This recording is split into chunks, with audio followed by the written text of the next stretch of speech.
out here working on a 55 Chevy. We're gonna put the tack strip in for it, for my windlace. And there's actually a bracket that goes across here with some pinch teeth on it that goes up in this area. And if you get to looking, this part's still here. I'm gonna dig that piece out right there. It's crispy critters.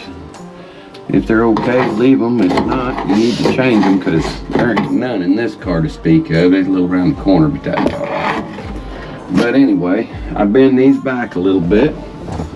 And being as I couldn't find any tack strip to go in here, I just went and got me an old V-belt. It's a little crispy crittered for making a fan belt, but it'll work quite nicely to hold for a tack strip. And I think it might even be a little better, in my opinion, for that purpose even. Let's see if we can hold this still here. Here where I put you.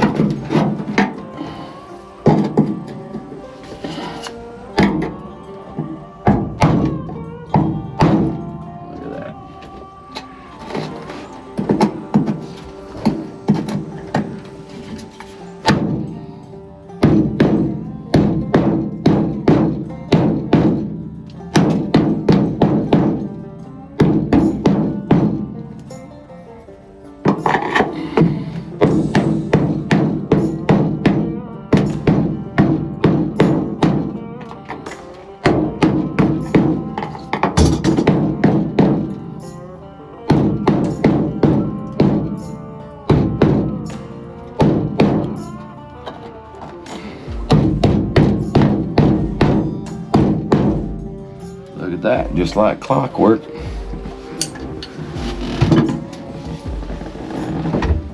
That's ready. So when we get ready to put this up here, now I've got to trim this off. I make them a little wide when I make them, but there's my windlace. I've got something to staple it right down to, see? We'll show you how to do that in a little bit. CTR, I'm out.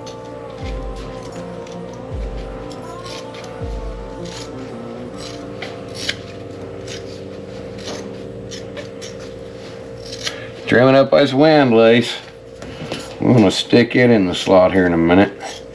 I don't have one of them fancy tools that pinches the windlace channel up through here shut, but I'll show you what will work. And I'll show you a couple of means. A little itchier on paint, but we ain't building no damn show car, so if you're just wanting to get the hole stopped, you can do it at home without the right tool. You can make your own tools, take your pair of pliers and whittle them down on the grinder until they fit. They're just a little set of pinchers that squeeze this shut. I found something that works pretty well for me. Now, we make our own windlace right here in our own upholstery shop, so my windlace may be just a little different than what you receive. We just sew it up raw out of scraps or whatever. It'll be fine. Now, the first thing I gotta do, screwdrivers.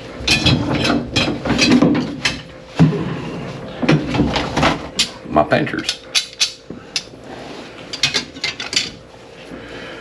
First thing I do is I go through here like this, and there's an old piece of ick still in there. Just tuck it right in. No one will know. Just take your screwdriver and give it a twist and spread it down all the way as you go. Don't get too rough with it. And clean up any of that old ick that's in there from the previous windlace.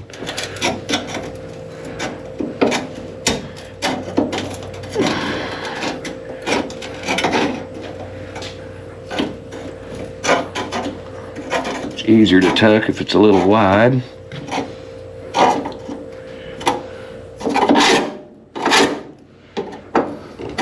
looks pretty good down through there.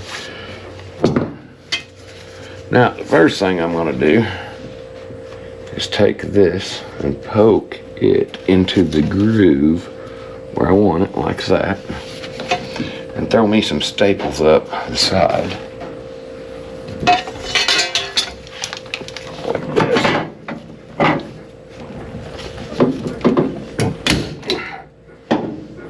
Missed. Imagine that, right?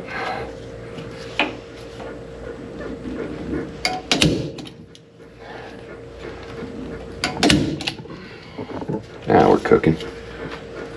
That worked. You want to be sure you bang all your fresh painted, you know, window garnishment trims and all that. Just drag this shit through everything so you skin it all up. It's easier to work with that way. You won't feel so bad about putting screws in it.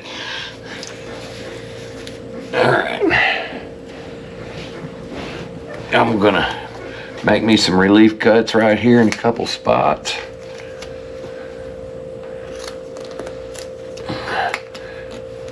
Kind of bird's mouth as I spin it around the corner. I think one will probably get me there.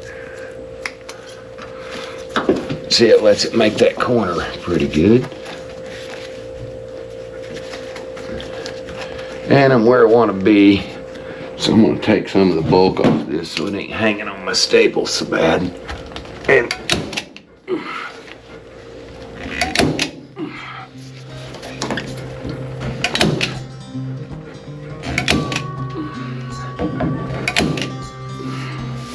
take it on up there close to that corner. I missed.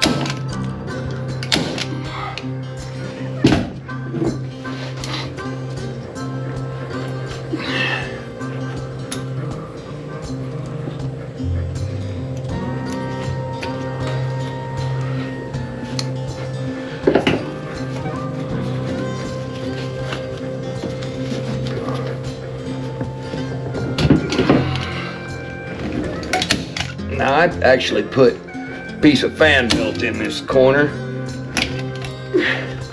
I don't think that had anything from the factory if I remember right, but it makes it easier to keep your stuff there while you're not got your window trim and shit on there and you're wrestling the headliner in it. It'll kind of keep it in place for you up here in this corner. Put a few up in there.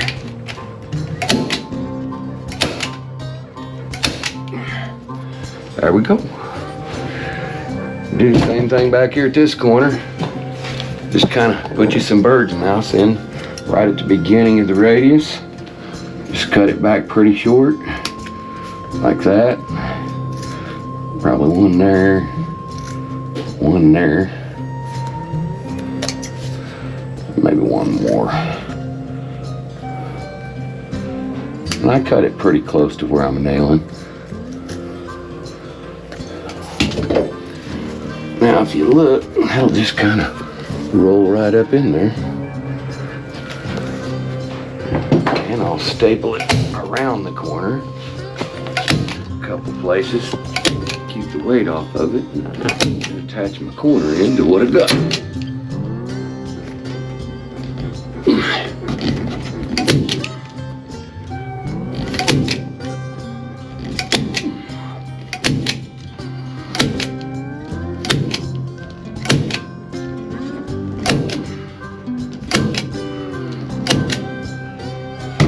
Like that.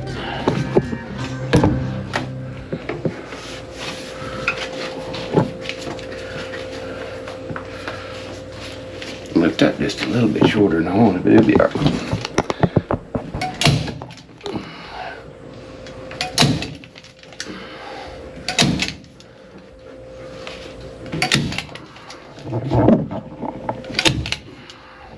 Now above here, you get to looking up in here, above the door, there's like a clamp bracket. It's got shark teeth in it, and you screw it on there, but don't cinch it down tight. And then when you get ready to put your headliner in, you kind of tuck it in there, and the shark tooth bites into it, so it keeps it tight above the door. And if you really need to, you can reach in, do from right here forward, and you can reach in and cinch those screws down if you need to tighten it up a little. If you got it too loose, you can still reach your arm back up in there and tighten those few screws, get it pinched back up. But you want to make sure you pull it both ways from the middle and to the corners. You want to leave the corners loose until you get the back stretched down. And when you get it all puckered up there where you want it, then you start going corner to corner, back and forth, you know, spreading it out. And if you need to pull a wrinkle a little more, that helps you keep it square. And then do your trimming out over these windows. These right here, you can't leave too much, probably that much extra to tuck in at the most. But you want to do a really good job around these doors and then work your wrinkles out from there, because that's how that works. We'd probably make you a video about that too. Headliner install. Yeah, we make our headliners too. We might do one on her car. I know it's ready to go. This one's ready to go too though. Oh, it's that wrong material in it. Yeah, it's that lightweight stuff we didn't like. Yeah, that's all right.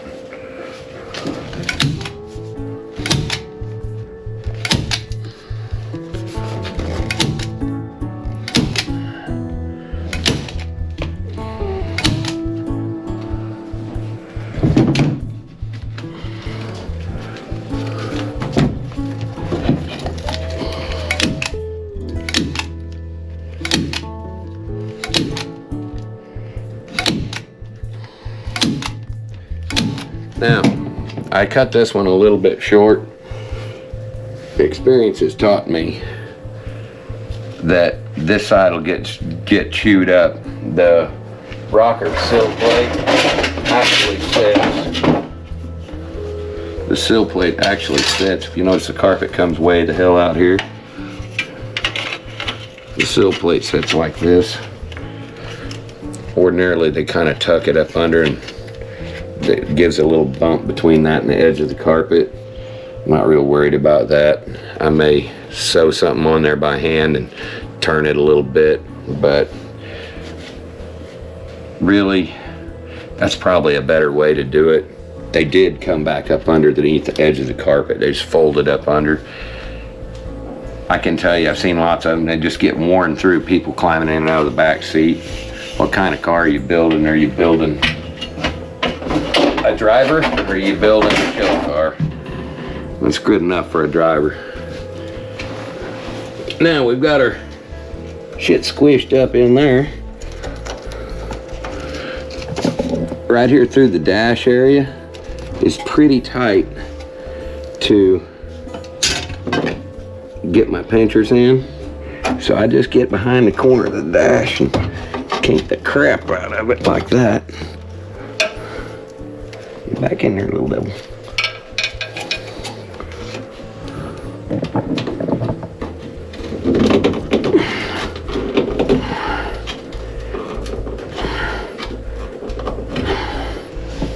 And get behind it on this side and just give her a little bit of pinch like that, see? And then once I get away from the corner of the dash, I can go through here and give it some more help and get it poked in the slot like this, and kind of lift it just a little bit, and I'll give her a squeeze right here, and that's captured. And I'll start working my way back up. See? Make sure you get lots of grease and stuff on there so you can turn your white stuff black as you go. You wouldn't want it to look like it was brand new or nothing.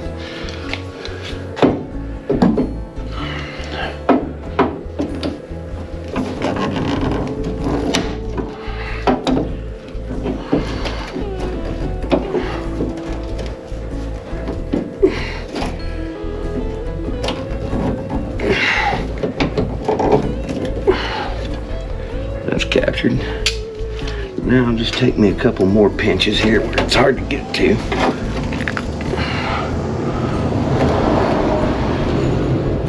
Back it with another screwdriver. Just give it a twist. And it's tight. Now the lower side's not so bad. You can get to it with pliers pretty easy. Just tuck it back in there. However much of that you can handle, and just give it a little squeeze as you go here and there. I'll have more pinch on it than GM did. I think they had 5 spots pinched pinpoint from there to there. On the ones I take apart, most of them, they got about 5 spots. So that's all there was.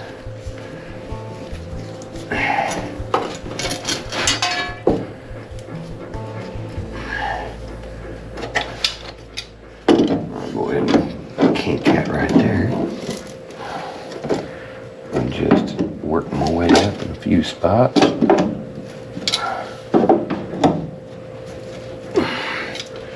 Pretty good.